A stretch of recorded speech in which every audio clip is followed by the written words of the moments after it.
That's the logical point? That's your logical part of your brain? No, that seems like the Clark version of your brain. I don't give a fuck about nobody except myself.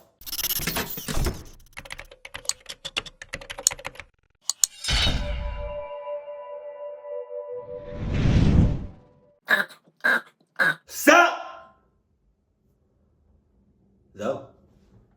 Oh, wait. Hold on. Noise canceling. Yeah, okay. Let's go. Sometimes the truth is stranger than fiction. And today, I'm going to tell you 3 stories that demonstrate that. But before we get into those stories, if you're a fan of the strange, dark, and mysterious delivered in story format, then you've come to the right place because that's all we do, and we upload 2, 3, even 4 times every week. So if that's of interest to you, the next time the like button is struggling to fall asleep because they're scared, offer to tell them a comforting bedtime story to help them sleep. But tell them Bell's Canyon. Also, please subscribe to our channel and turn on all notifications so you don't miss any of our weekly uploads. Okay, let's get into today's stories. Dice roll! Dice roll! Shit!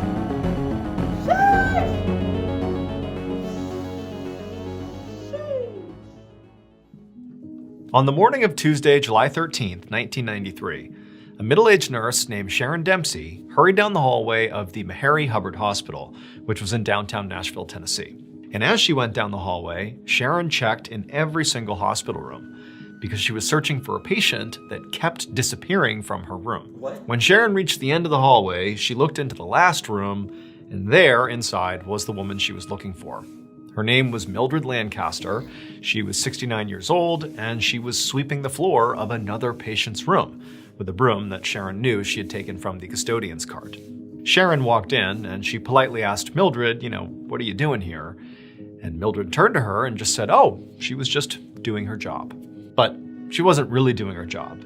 Mildred had been admitted to the hospital 2 days earlier because she was having stomach pain, but she was also suffering from extreme bouts of confusion. At this, Sharon, the nurse, just sort of sighed and kind of rolled her eyes because, obviously this was not Mildred's job.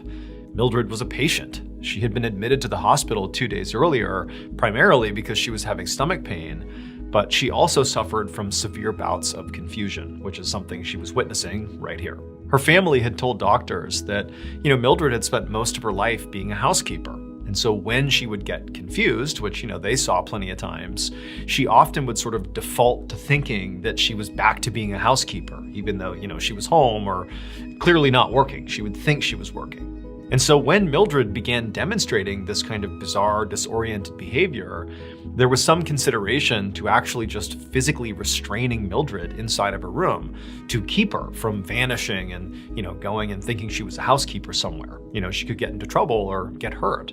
However, Mildred was this very sweet and gentle woman who, it was just hard to forcibly restrain inside of her room. And so instead, the medical team decided that we're just going to have to deal with the fact that periodically she's going to, think she's at work and it might walk out of her room and go start cleaning somewhere. And so we need to keep a close eye on her. Well, shit, we need to help. We short staff. Why not? You know what I mean?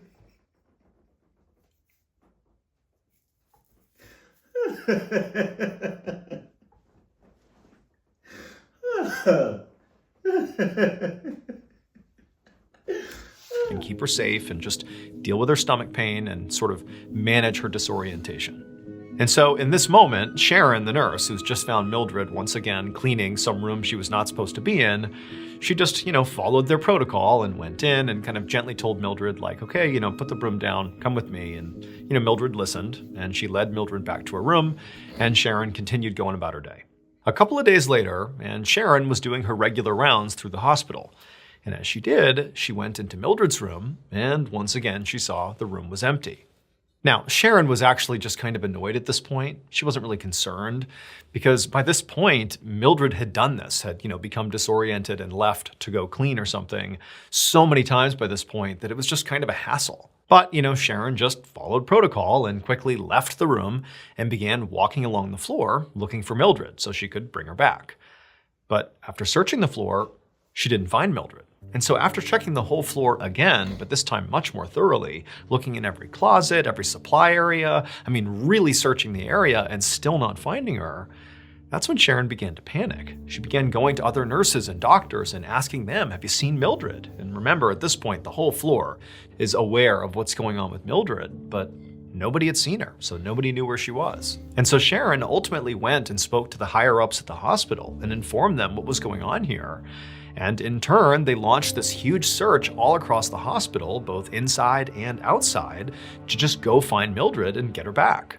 And while the search is ongoing, Sharon was walking around trying to be helpful because, she was somebody that worked closely with Mildred and had a sense of where she might go. And she was telling folks to go to messy areas because Mildred, when she would get confused, would basically go clean areas she deemed messy. And so go to parts of the hospital that might look messy. And so people were doing that. But this hospital, it was huge. It was 11 stories tall. Jesus. And there were lots of areas that appeared messy. And so it just seemed like a kind of overwhelming task to quickly search this massive property for Mildred. And then on top of that, making it even harder to find Mildred was the fact that the hospital didn't have security cameras. So they couldn't just pull up the footage and see if maybe Mildred had walked outside or something.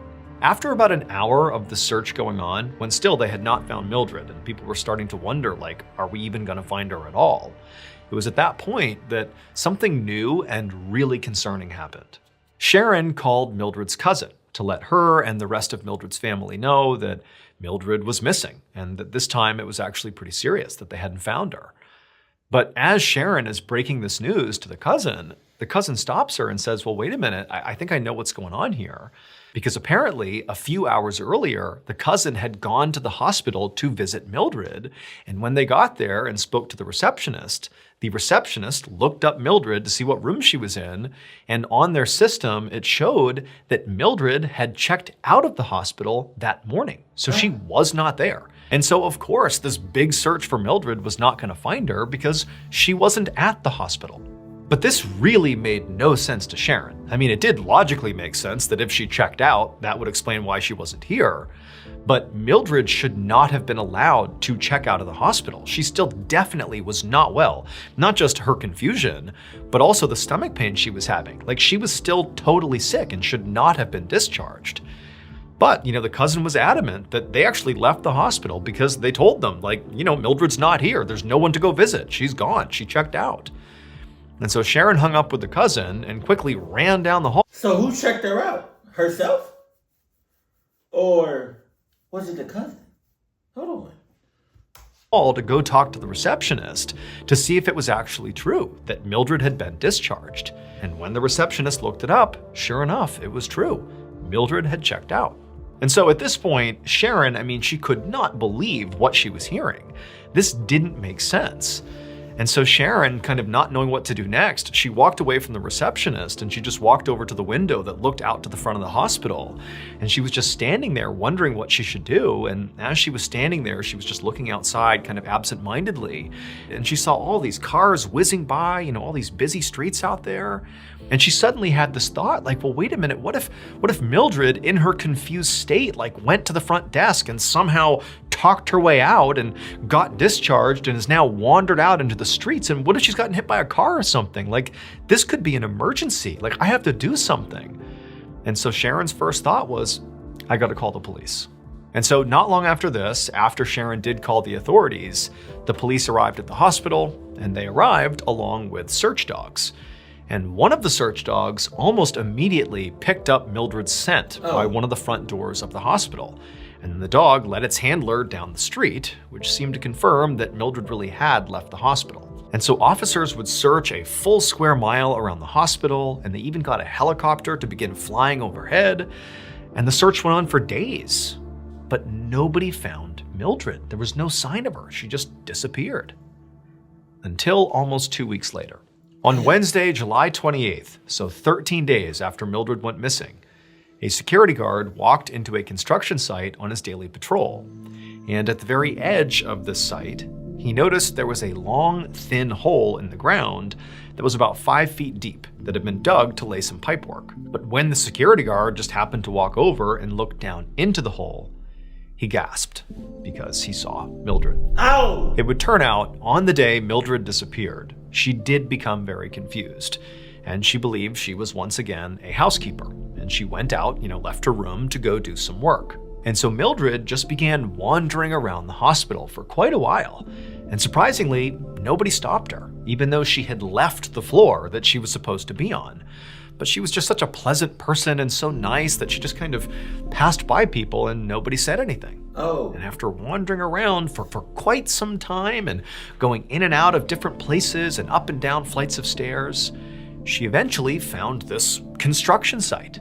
And to her, it was not a construction site. Instead, it was this horribly messy area that needed to be cleaned because there was pieces of wood and plastic and debris everywhere. Oh my God. And so she just began to clean. And after a while, she had picked up quite a bit of debris and she had basically straightened the whole area out. But as she walked around towards the back of the site, she did not see a hole in the ground and she fell inside. Oh man. And because Mildred was just very disoriented, she likely didn't understand that she had, fallen into a hole and needs to climb out again. And so in this dark space, this dark confined space, she would have just continued to feel more and more disoriented and maybe didn't even attempt to climb out. But however it happened, she just stayed in that hole and remained undetected for days until she just eventually died. Oh, but man. Perhaps the most tragic aspect of this case is that Mildred actually never left the hospital. That construction site was on the 10th floor of the hospital. Oh my God. Mildred had just kind of meandered her way up to that floor, and that floor was being renovated. That was the construction site. And she had fallen in that hole. Then you have all these people that are searching the hospital looking for her, and they searched that construction site, but they didn't look down into this little hole. And Mildred, assuming she was alive when they were up there, didn't have the wherewithal to call out for help. She was confused and just stayed quiet in that hole. And so she was never found. Today, it's still not known why Mildred was listed as having been discharged on the day she went missing, because she was not discharged.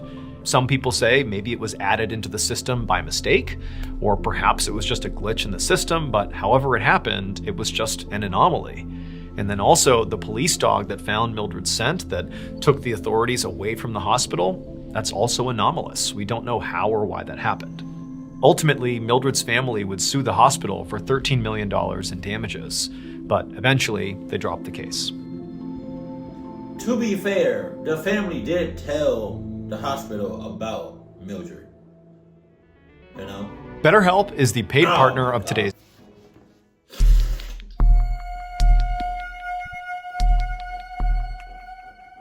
A lady just fell into the hole. What are you talking about? On the night of January 12th, 1964, a police sergeant named Neil Johnson entered a small apartment in Los Angeles County, California, along with a team of other officers.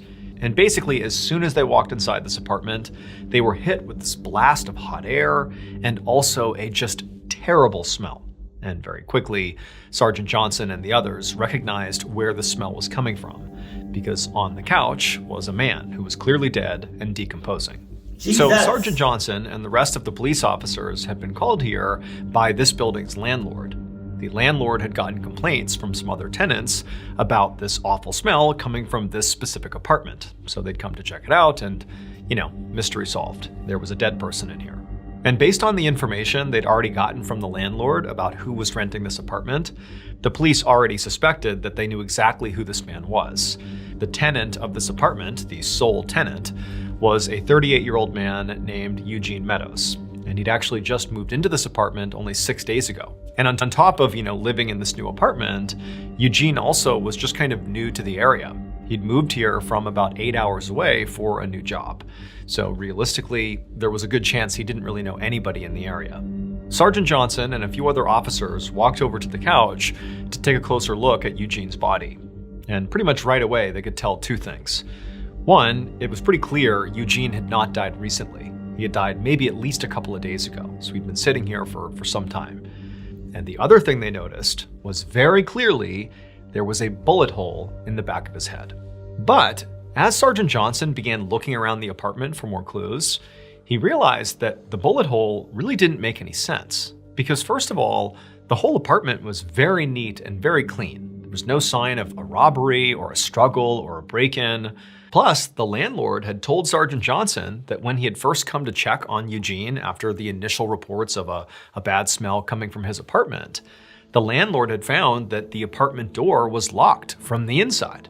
And also he found that all the windows were closed and locked as well, which meant if Eugene was murdered, the only way that was possible would be if the killer, after shooting Eugene, left and then locked the door behind them, which meant they would have had a key, which sort of suggested that, maybe they knew Eugene, or maybe they just took the key off of him, but, Eugene is new to the area, and so it just seems sort of like a difficult theory to come up with of who would have killed him and left the scene looking this way.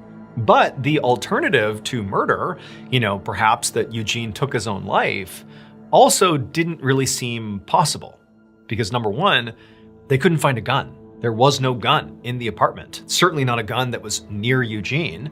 If he would have taken his own life, the gun should have been nearby, and it wasn't. And they searched the whole apartment. There was no gun. So Sergeant Johnson and the entire team were pretty much baffled at this point. It just didn't seem to make sense how this guy could have died. And so instead of trying to, piece it all together now, they just transferred Eugene's body to the local coroner for an autopsy, hoping that the autopsy would give them more answers and allow them to understand what happened here. However, when the coroner examined Eugene's body, things actually only got more strange, because the coroner could not find a bullet inside of Eugene's head or anywhere in his body. And there wasn't an exit wound. So imagine if you get shot, the bullet goes into you, unless there's an exit wound where that bullet can exit you, the bullet will remain inside your body. And so Eugene has one hole in his head, a hole in the back of his head, a bullet hole, no second hole, no exit wound, and no bullet inside of his body. And in addition to this one big anomaly that, there is no bullet, the coroner also noticed two other things that were strange. The first was that Eugene had something known as a calcium ridge on the back of his head near the area where there was this hole. And it's a genetic thing. Basically, there's a section of his skull that was harder, but also more brittle. This would have been something he was born with and likely basically didn't affect him in any way, but considering it was near the area where there's this hole in his head, the coroner flagged it. And then the other thing the coroner noticed is that when he looked at Eugene's internal organs, like in his abdomen, they were a very bright cherry red color. Now, at first glance, the coroner actually didn't necessarily think that the color of his organs really mattered that much.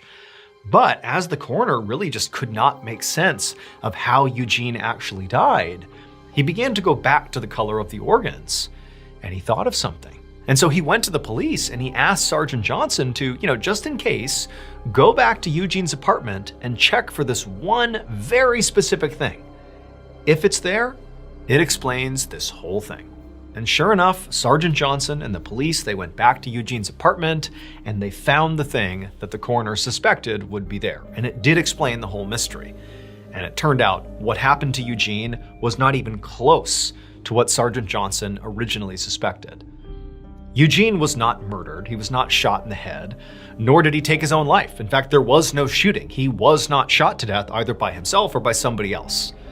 Instead, what the coroner suspected from seeing those bright red organs is that maybe Eugene died from carbon monoxide poisoning, which can cause your organs to turn bright cherry red.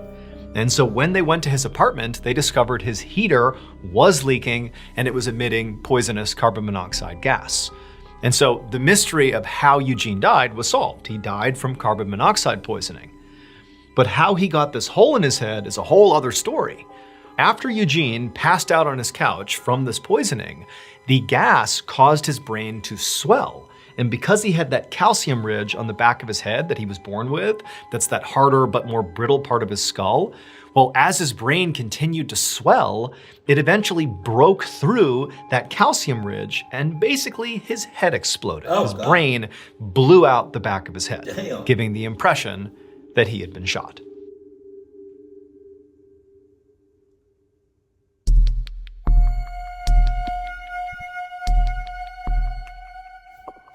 So why not just leave the apartment? If you smell the can you smell carbon, whatever that chemical? Can you smell that? Now I can understand if you can't smell it then it's like, it's too late. But I don't know if he can smell it or not. So I wonder, because of the chemical, did his brain expand at the same time his organs was turning cherry red? Because I can't imagine you feeling your brain expanding. Like, I feel like that shit gotta hurt. One afternoon in the spring of 1998, a 64-year-old man named Klaus Schmidt walked through the international terminal of the Dublin airport in Ireland. And for some reason, as he was walking, he just felt really, really nervous. Like the idea of getting on his plane today just felt like a really bad idea. Well, it looks like we're not flying today. We're not flying today. You gotta listen to your instincts, my guy. Dead ass. We're not flying today. Let's give it another day or so. Can you imagine? You go to the airport and you just start feeling nervous. You sweating. Your palms sweating. Knees heavy. Didn't Eminem say something like that? You start getting shortness of breath. He started hyperventilating. I'm not. If I got all of that going on, and I'm sweating, and I'm looking around, I'm leaving. I'm not getting on no airplane. I'm not. You got all of that. When Klaus finally spotted his gate at the end of the terminal, that feeling of almost dread really just totally washed over him. Now, Klaus generally was kind of a nervous flyer, but he never had this sort of existential dread before boarding a flight. This was new. This felt different. And so finally, when he got to the end of his terminal and actually saw his gate and saw people boarding his flight, he almost had like a panic attack. And he thought, maybe I should just listen to my gut feeling here and not board this plane and just, fly out tomorrow or something. Yeah. But as he's standing there looking at the people getting on this flight, his logical side of his brain began taking over, and he just told himself that he was just being really nervous here, that there was nothing to be worried about. That's the logical point? That's your logical part of your brain? No, that seems like the Cluck version of your brain. I don't give a cluck about nobody except myself. What are you talking about? You better listen to your gut. Listen to your instincts. God damn. That he should just get on the flight, that it'll be over soon, and, he was just overreacting. And so even though he really could not fully get rid of this feeling he had, this dread that was like in his stomach at this point, he kind of overrode how he was feeling, walked up to the gate, scanned his ticket, and boarded the flight. Hell no. About an hour later, and Klaus, he's in the aircraft, they've taken off by this point, and they're flying over the Irish Sea, and Klaus, he was by the window, he raised up the blind on his window, and he looked out, and it was, smooth sailing out there, the water's beautiful and calm down below, and he looked around at the other passengers and saw people were, relaxed. They were reading and relaxing and chatting, like there was no reason to think anything was going wrong on this flight. But still, Klaus just could not get rid of this feeling, and he just desperately wanted the plane to land and be done with this thing. But Klaus knew he couldn't speed the plane up, and so instead he just kind of did some breathing exercises and tried to calm himself down, and at first it was working. But over the next 10 or 15 minutes or so, Klaus started to feel like he was having a hard time breathing. See? And he began looking around to see if other passengers were also struggling to breathe. Like maybe there's something wrong with the cabin pressure. Maybe there's something wrong with the air inside of the plane. You doing all of that. You're doing all of that, but you listen to the logical part of your brain, which AKA is the cluck part of your brain. I'm not gonna lie to you. If I was the one that sat right next to you, you doing all that extra shit, you doing all that extra stuff. So we all know that on Earth, there's more water than land. That's not true. How so? There's more land under the water. Man. Oh, man. I probably would have got up and found like another seat or something. I don't know. Because I'm not. Can you imagine? Like, you're on an airplane and you sitting right next to somebody and they look nervous, they acting nervous, they sweating, they hyperventilating. You know what I mean? They looking over their shoulder like, that looks sus as shit. But, he'd look around and everybody still seems completely fine. It's just Klaus, who by this point is, he's sweating, he's rocking back and forth, he's so anxious, he just desperately wants this flight to be over. But again, it was like this inability to breathe continued to get worse and worse, and then he started to feel this really intense tightness in his chest, and he was telling himself, like, I'm having a panic attack. That's what's happening here. It's like my anxiety is fully taken over. I can't control it. And so he took off his jacket and he kind of unbuttoned his shirt and he's like dripping sweat. And the other passengers now are starting to take notice of Klaus. Like, something's going on with this guy. They starting to take notice. I would have took notice almost immediately. Dead ass. But no one said anything yet. And Klaus, he's trying to stay calm, but he keeps looking around and everybody else seems fine and something's going on with him.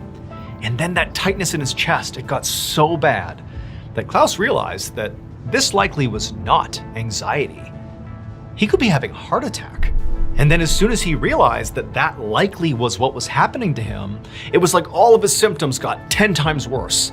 And before long, he felt himself kind of fading out of consciousness. He heard other passengers near him yelling out for help, clearly about him. And then a flight attendant ran over and began yelling out to the rest of the plane, "Are there any doctors on board?" And so as Klaus is drifting further and further into unconsciousness, all he could think to himself was his intuition was right. Something bad was going to happen on this plane. But before he could think much more about it, his vision went blurry and he faded into darkness. But it would turn out that Klaus's intuition was actually only half right. Because while it was true that something terrible did happen to him on that flight, he really did have a heart attack, it actually was his decision to get on the flight that saved his life.